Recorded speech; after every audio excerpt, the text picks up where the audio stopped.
This weekend in Doha, Qatar, I sat down with the leader of Hamas. I asked Khalid Mashal what it will take for his people to live in peace with Israel. عندما إسرائيل تلتزم عمليا When Israel practically commits itself to withdrawal from Gaza completely and the West Bank without any settlements, and if we have Jerusalem as our capital and the return of the refugees is there, then we will reach peace. You believe in the coexistence of peoples, and therefore you believe in the coexistence of Palestinians and Israelis in the Middle East. I cannot coexist with occupation.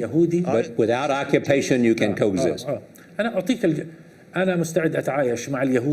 ready to coexist with the Jews, with the Christians, and with the Arabs and non-Arabs, and with those who agree with my ideas and those who disagree with them. However, I do not coexist with the occupiers, with the settlers, and those who... It's one thing to say you want to coexist with the Jews. It's another thing you want to coexist with the state of Israel.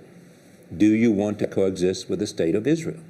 You want to recognize Israel as a Jewish state? No.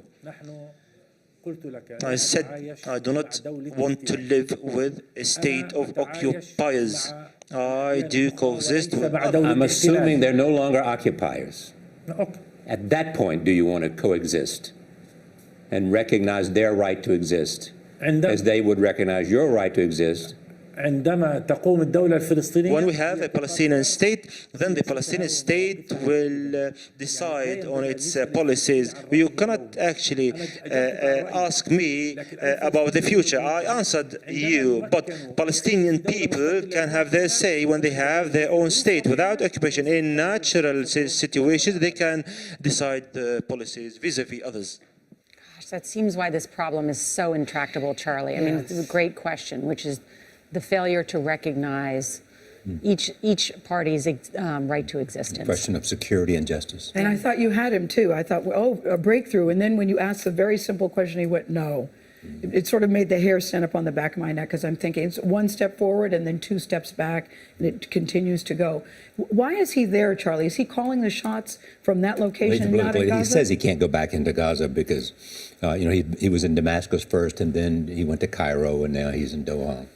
Says he can't get back. I don't know whether that's true or not. And then I thought there was a moment at the interview when you said thank you, and he went, you're welcome. I'm thinking, oh, he does speak English. Yeah.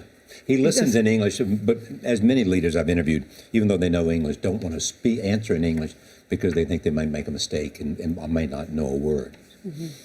The full interview with Khalid Mashal will air tonight on my PBS program.